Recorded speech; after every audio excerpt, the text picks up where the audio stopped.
Welcome to Compliance Champion Series. I'm Delphine, Head of Policy Europe at Solidus Labs and the founder of the Crypto Compliance and Legal Telegram group. And I will be your host for today's session for a very special episode on digital asset compliance hiring trends.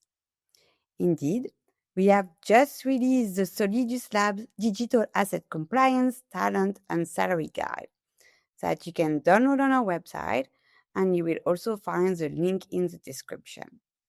And to talk about it, I am joined by a very special guest, Jena Dropela, who is our VP People and Culture at Solidus Labs. Jena, I am so happy to have you as a special guest today. Delphine, I'm so excited to be on your podcast. Amazing. So let's start. Maybe if you can start by introducing yourself. Sure. So my name's Jena. I'm the VP of People and Culture here at Solidus Labs. I've been with the company for about 3.5 years, and I've done quite a bit of hiring in that time, as well as working with a lot of our customers and getting to know more about the space from a HR standpoint. I would say quite a lot of hiring from what I know. It's been a busy 6 months for us in particular. Indeed. And this month, we actually launched our Digital Asset Compliance Talent and Salary Guide. So can you tell us a little bit more about this report and how did it came up? Yeah, so it's super interesting for me to talk about this because it's a little bit about talking about Solidus as well, right? And the part that it really sticks out is you have to think about Solidus as a startup. We spend a lot of time talking about our product and where we are in the space, and we compete with some pretty big players. But one of the things that really stands out for me as somebody who oversees people and culture is that we're innovative, we're new, and we're small still. And that gives us this inherent advantage that we are customer obsessed. We are not the type of company that has a lot of other business lines we need to be thinking about or thinking about earnings calls and all that level of complexity that you get to at a large company. We are sitting down to lunch in the New York office on Tuesdays, and we're all talking about our customers. Because of that, a lot of our clients have become micro celebrities at the Solidus office. And I've learned a lot about our business and a lot about our customers from hearing our success team, our product team, our engineers, and our sales team all talk about the characters that they work with every day. And it started to kind of, pique my curiosity as a people leader. What's going on in this space?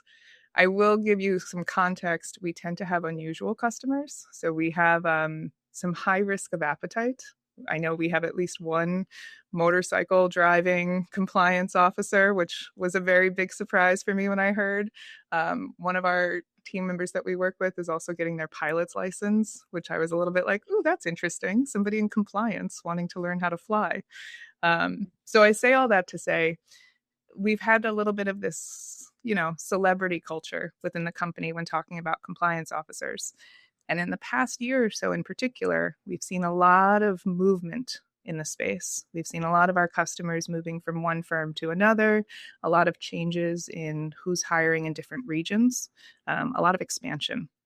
And that started to get us talking a lot more about what's going on as an employee, or if you're thinking about as a hiring manager in the compliance space. The second thing that I think started to trigger this report is we actually started to hire compliance officers or compliance leaders into the company. Delphine, you're one of my examples, where I had the unique privilege a couple of years ago of starting to interview candidates and get to know people in the space and think about what their career journeys look like and what they're excited by. And as the company has grown and we've brought on some analysts and some team members directly from the customer side to the vendor side, we've learned a lot about the skill sets that really shine for compliance officers in crypto and some of the unique pressures of the job. And so all that coming together is why we started working on this report a few months ago. Wow, that's a really interesting background. And I think I could not agree more with you regarding compliance officers. Everyone thinks we are boring person, but I think at least crypto compliance officer, we are the opposite of that. You just need to watch this a little bit and then you'll see. You're also, everyone I talk to is so global, which is, I think, so unique to crypto compliance in particular. I remember, Delphine, when you were talking to us a couple of years ago, you like showed up in the New York office one day and I was like, "Oh, Delphine's here." And you were like, "Oh, no, I'm in New York. I want to go see, I think it was Kathy Wood. You wanted to go see her give a talk somewhere." Yeah, right. And then I happened to be going on a trip in a couple of weeks to Tokyo and you were like, "Oh, I have 1,000 recommendations. Let me tell you where to go to Pilates in Tokyo." And it was a funny takeaway for me, this idea of such a global mindset and how important that is in this space to really think about the entire space, not just your specific region that you're an expert in. Exactly. And then, I always say that crypto are born global and digital, and regulation maybe not, but the business is really on that scale. So individuals are global with a lot of crazy and creative ideas. But you mentioned you've talked with a lot of different hiring manager in crypto compliance. What are the biggest shifts you've seen in crypto compliance hiring over the 12 to 18 months? Yeah, so in the course of this report, we reached out to a number of people in our networks, your network as well, and started to kind of build up a little bit of a confidential interview series. And I say confidential because a lot of the questions I was asking, people aren't necessarily comfortable sharing with their names attached to them, which is, a privilege for us to be able to get that type of insight. I think a few takeaways we had for the past 12 to 18 months, particularly in the United States, we're seeing a very intense talent pressure. And a lot of that, it makes sense. Crypto was kind of a not approved space. It was a difficult space to operate in for the past few years. And with the current changes that we're seeing, and as the market is getting more used to crypto and it's becoming institutionalized, everybody's trying to staff up. And so it's a very tight, small talent pool, and we're seeing a lot of turnover and a lot of competition in the space. At the same time, one of the trends we've been seeing in Europe in particular is that there's been a lot of firms moving in and trying to go through different regulation processes. And so, because of that, the actual location matters a lot more. The regulators in Europe are putting a lot of requirements into on site presence, where you're hiring people. And essentially, there's talent pools that don't exist in some of these places. And so you're seeing a lot of movement in and out of different countries and companies as firms try to stand up their European presence. And then I would say, from my perspective, and I'm not like an expert in the space, but APAC seems to be the most mature when it comes to a lot of this. I know there's a lot of policy development still happening, but the talent market there has definitely grown over the past few years. And so while it's still a very small talent market and you see, you know, not a lot of options when you're hiring, it seems to have been more stable than you would see in the US, for example. That's super interesting take. But I will jump on something you said before. I think, the talent pool in crypto compliance is still like a little fish bowl, and we actually more or less know each other. And sometimes, I was actually meeting one of our customers recently, and he was telling me about like who he's gonna hire, and I was like, oh yeah, I know him, and he was like, oh, I also interview a few people. I'm sure you know them, but so I can't tell you who. It's insane how small it is. It's also, Delphine, you're in the crux of this, so you see it firsthand, but it's a market where people very much build strong relationships with each other. And I think that makes sense. Compliance, it's very similar to HR. I think a lot about compliance officers like HR leaders. You can't talk publicly about the tricky stuff you're working on because it's sensitive. It's part of the business. And so because of that, you build these very tight networks professionally, usually not through a formal channel, usually through a Telegram channel or some sort of other social networking group. And that becomes your release valve. It's how you start to vent about work. It's how you learn about different things that are happening at different companies or in different countries. And so because of that, I think crypto compliance, probably more so than a lot of traditional finance spaces, has this very like substrate, like below the surface layer of professionals who are trading notes, comparing situations, like interviewing each other. Everyone knows when somebody's moving, that kind of thing. It's a very tight knit group of people. Yeah, and also calling each other, when you have issues or when you try to understand some situation, when you need to interpret something or, just ping each other on WhatsApp or going for a drink and I feel it's such you know, a nice wrapping, hot wrapping type of culture, like the crypto industry, and like working for Solidus Labs. It's also very, heartwarming. Yes, it's the word I was looking for. Yeah, and I think part of that is also because it's a space that's being built as we speak, right? And that's for me, I'm somebody who's been working in startups for 10 years, right? Like the idea of building something is what I get excited about. And I think I see that a lot in the crypto professionals I talk to on the compliance side. They're stretching these muscles that you don't often get to stretch in a lot of larger or more traditional organizations. And there's something really exciting about that. Like it's a different type of motivation. Exactly.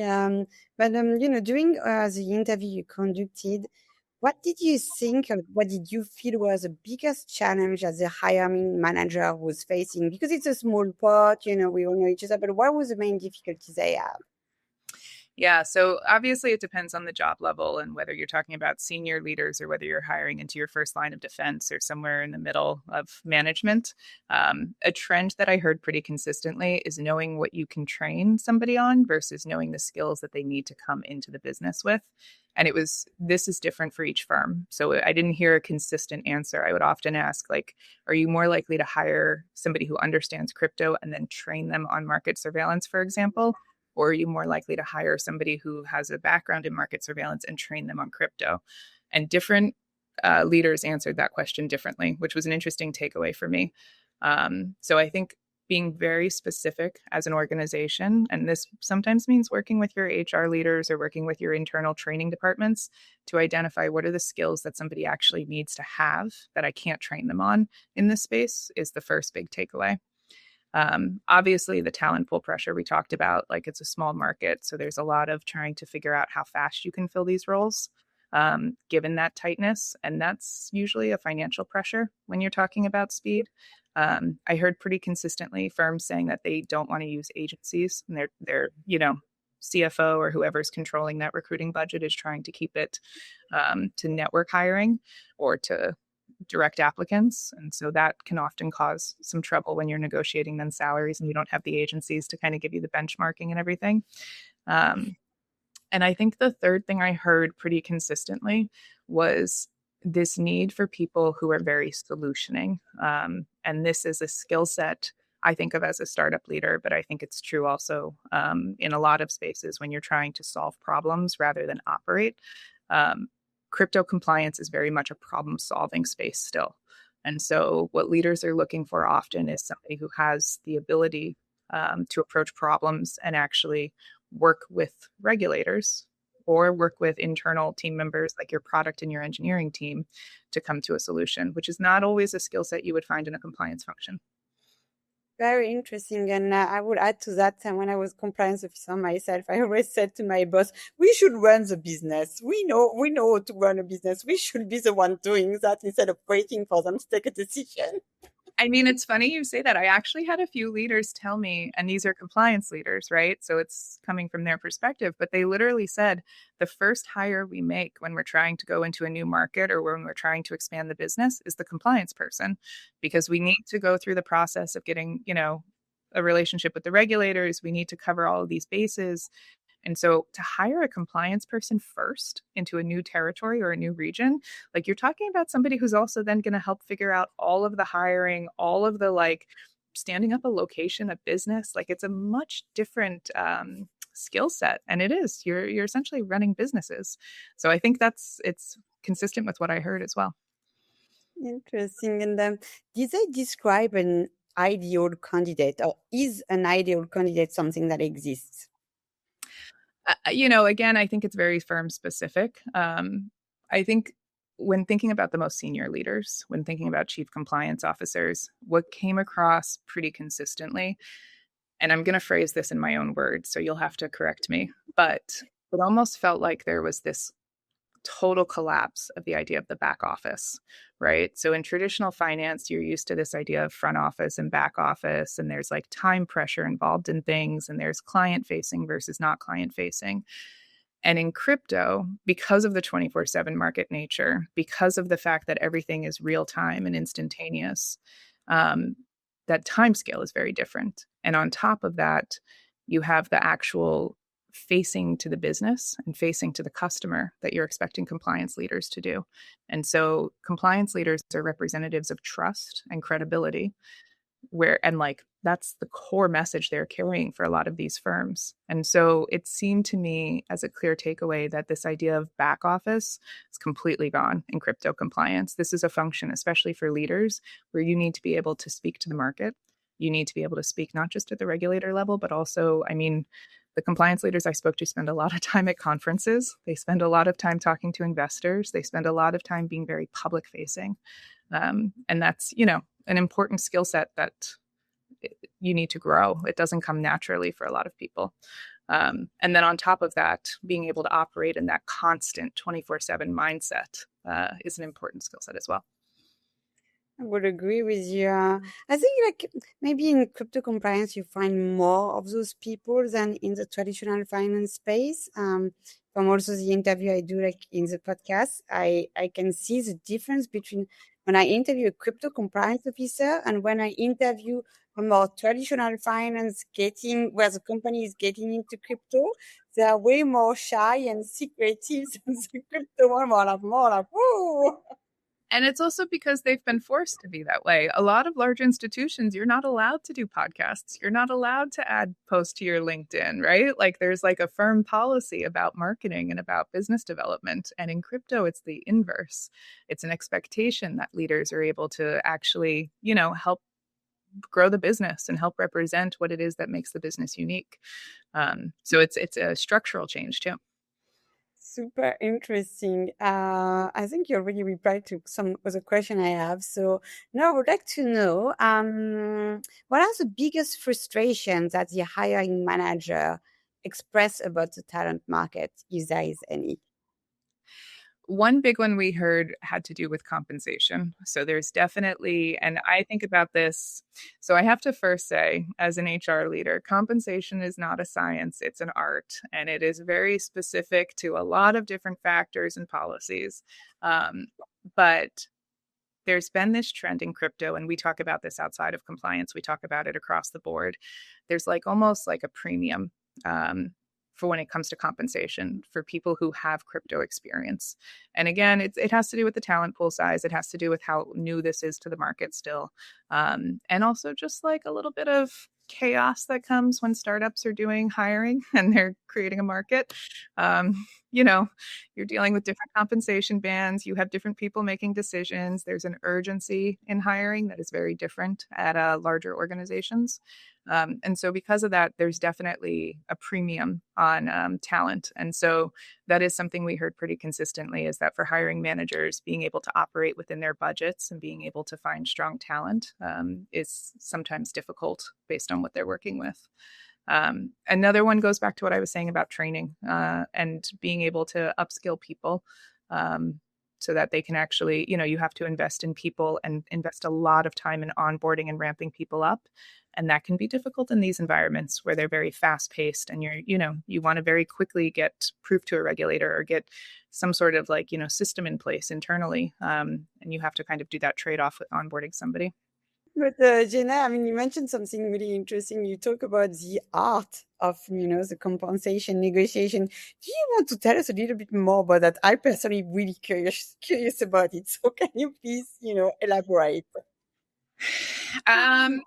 There's a whole podcast to be had here with an HR expert on compensation. But I think what's unique about crypto compliance is the global aspect, right? So historically, for a long time, compensation was very localized. You could figure out what the local market value was of talent, and then you could figure out how to hire somebody at that market value. When you start seeing people moving across markets and when you start relocating people from higher cost markets to lower cost markets, you start to create a little bit of friction in that because you need to somehow preserve the equity of the region you're moving into and the rest of the team that you have there, while also moving somebody into that space and taking up a job or a salary cut. It can be difficult. So I think the global aspect of crypto is one thing that's definitely creating some weird compensation pieces. I think the other thing is the urgency in compliance. If you're in the process of trying to, go through whatever licensing framework you're operating in or whatever the local structure is, there's a lot of pressure usually to have somebody that you can present to a regulator or somebody that you can have, actively surveilling and going through the tickets and making sure that you're actually, these are very time sensitive issues. And so I think that's the other thing that plays into it is the urgency. But I will say the way compensation works in general is through benchmarking. HR professionals have large data sets that they can subscribe to and buy. And then in exchange, we often share our compensation details with the benchmarkers. So these third parties collect and they provide these. I think AI is changing this very quickly. I think that it's going to be very disrupted very fast. But there's still some judgment calls to be made. Interesting. But yeah, I like to hear that is still candidates still have the upper hand when it comes to crypto compliance. Love it. Good space to be in. So what would be your advice for your All my hiring managers, if that's the message. but what would be your advice to a founder or a CEO of a crypto company or like a more trade file looking to hire some crypto compliance officer? So I think the one thing is to be clear on what your firm's trying to accomplish by hiring the person. And that gets back to my what are the skills you're trying to hire versus what can you train people on? And I think different companies have handled this very differently. I talked to one company where they have a very, very detailed and wonderful training framework built out. And so when they're hiring, they're looking less for experience or technical skills and more for mindset or behavioral characteristics because they know they can train people. I think one thing to keep in mind if you're hiring in this space is the importance of personal connection. I think that the networks are very important here. It's a small group. People trade notes. They know who's hiring. They know who's had trouble recently that nobody wants to work for anymore. And so I think that's an important thing. If you're in this space, you need to be aware of that type of hallway chatter. I think the other thing to keep in mind is there's a retention piece that's at play as well. And so because there's so much movement in the market right now, I do think a lot of firms are trying to focus on how do we retain our players because we can't afford to lose them because it's going to take some time to replace them. And a really beautiful insight that came away from this is how much culture affects retention. I heard that from a few different firms. One in particular where he literally bragged about his retention rate on his team to say, I have not lost a single one of my team members in 5 years. And that's a point of pride. And so I think thinking about not just the compensation or job titles of your team, but also the growth potential and what the working environment is and how you're retaining talent is super important. And when we talk about retention, do you have actually tips on how to retain good people?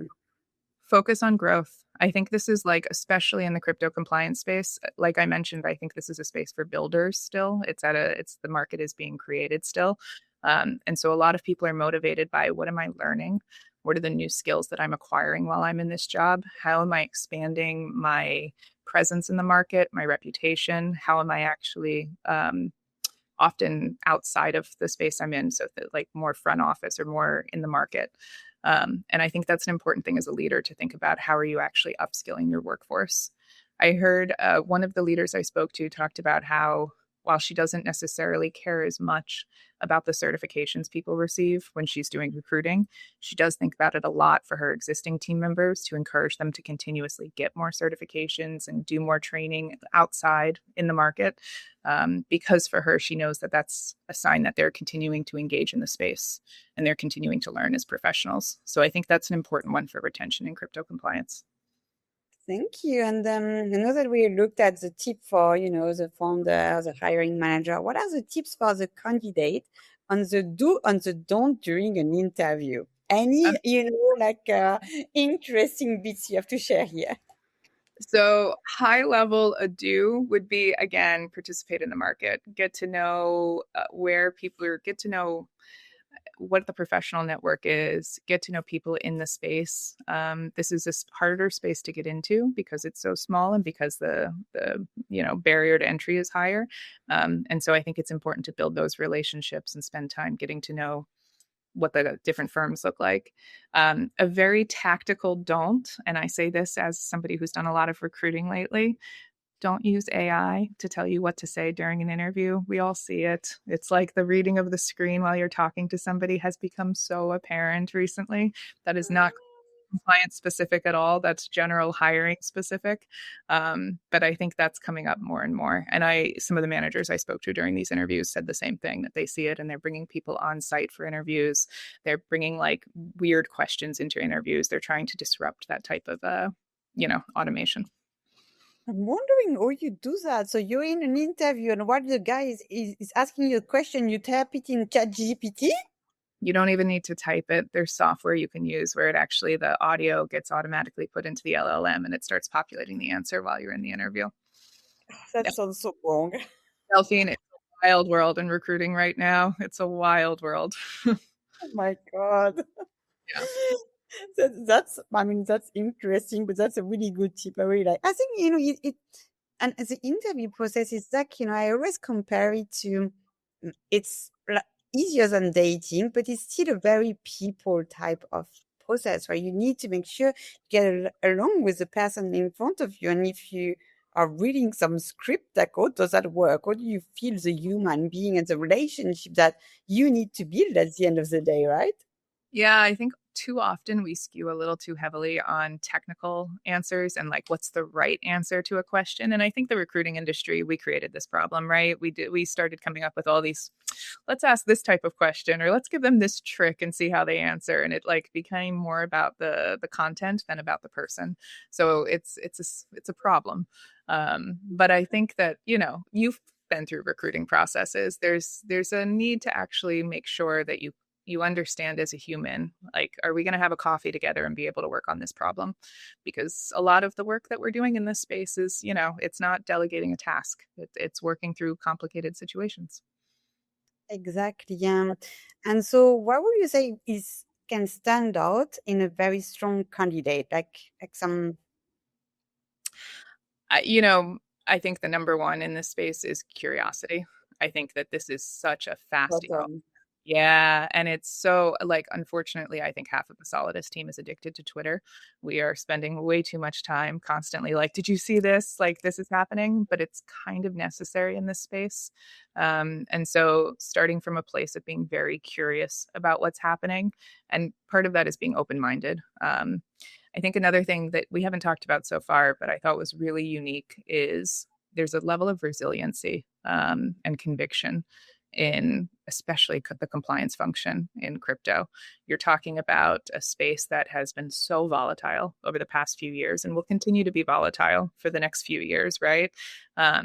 And if you are in a career mode where you're trying to basically be as thoughtful and like, manage your risk as tightly as possible, this is a hard space to operate in.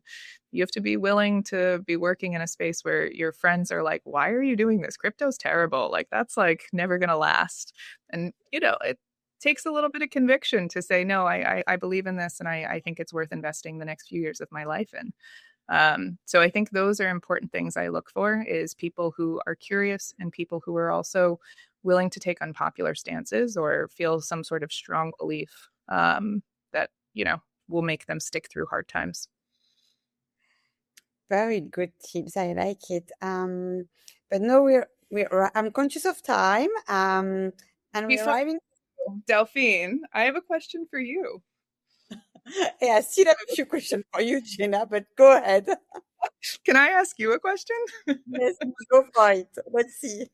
I'd love to hear from your perspective as somebody who's been both in the traditional side and in the crypto side. Like, what are the skill sets that you think have set you apart in your career that are maybe a little unusual for your traditional compliance officer? So first, I don't have AI running right now, so I can't use it, unfortunately. I think like in crypto compliance, what made me really successful is you mentioned curiosity, Yeah. the willingness to learn, but also creativity. I think creativity and open-mindedness is absolutely key. You said before that, in crypto compliance, we are problem solver.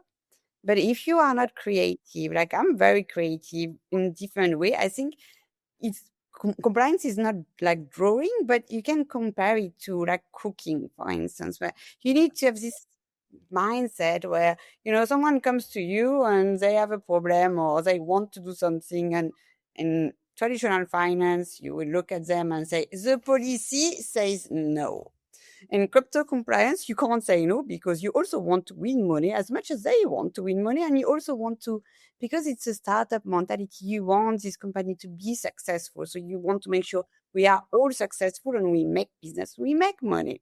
So when the business comes with a dodgy idea, you're like, sure, let me think about it. You rethink it, you repackage it, but you need to be very creative. And you also need to be willing to be challenged, because in traditional finance, because you already have all those policies that are set up by the group or whoever is doing it, you are very limited in what you can do. But in crypto, the CEO will come to you and say, okay, I don't understand why we are doing that. Why are we onboarding customer like that? Why do we ask customer XYZ? And then you'll be like, well, it's because the regulator says so. And they're going to say to you, I want to see the law. And the law obviously doesn't say it exactly like that. But you also need to balance the regulator, what is in legality and what the business wants to do. And it makes you you need to have a very business mindset and be willing to compromise and take risk. I think that's a key.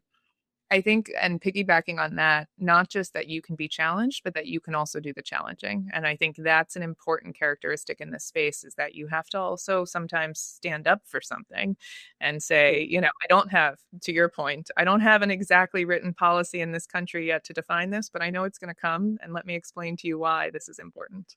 So yeah, that resonates. Yeah, like standing out and like being able to express yourself and be assertive is key. And it requires some training, especially as a woman. Sometimes we're a little bit less, more like cautious. So. I know it's I hate even acknowledging that, but it's developing sharp elbows can be a real, a game changer. Yeah. Yeah, let's be honest about that. It takes some years, but then when you have the skill set, you're ready for it. Yes. And you feel much more confident establishing it. So yeah. Okay. Exactly. You now. I had to ask. Any other question you have for me, or can I keep going with you? I think you can keep going. So maybe one key takeaway, one for hiring manager and one for content. I think for hiring managers, a key takeaway is hold on to your team. Now is a really important time to be holding on to your team. And if you are actively growing, I would focus on leveraging your personal relationships and or your professional relationships, obviously, but making sure that you are growing your relationships in this space as well. I think that's the most successful way to hire here. For people looking to get into the space, this is a very exciting time. I think it's also a very intense time. And so I think you have to spend a lot of time doing your research, a lot of time upskilling and making sure that you're, building the technical skills, building the, various sets of knowledge that you need in order to succeed in this space. But I also think approach it less as a check the box type of role and much more as a building role. This is a space that is evolving, and there's a lot of excitement to that. It's also very challenging. So you need to be up for it, and you need to be ready for it. Yeah, it's absolutely not the check the box one. That's for sure. But yeah. Opportunity, because you build your career in chaos. And so the opportunity in the space is immense, if you're up for the challenge. Yeah, and I would say, like, also from the content side, building up your relationship is super important. And this is something I wish I have listened to my dad when I was 20 years old. And my dad was like, it's all about the network. You need to build up your network, do this, do that. And I was like, no, I will manage to get the job just because I am marvelous. This is how I'm going to get it. And I don't care about the network. And no, years after I discovered the power of the network, and I'm like, why I didn't listen to him.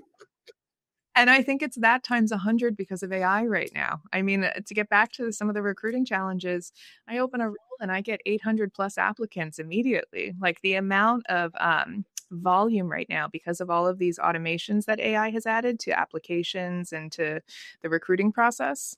It's making it so that, existing offline is more important than ever. I'm gonna end up on that. I love it. Existing offline is what is matters the most. I love it. But Jenna, I am not done with you. You know that everyone in my podcast needs to reply to my last question, whether as your special guest, a normal guest, whatever the topic is. Are you following any fashion trends?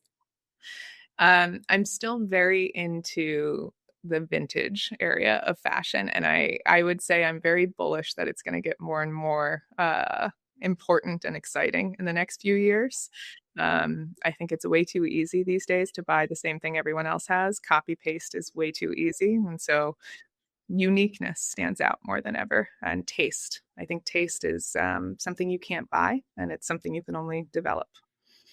So that's my fashion takeaway.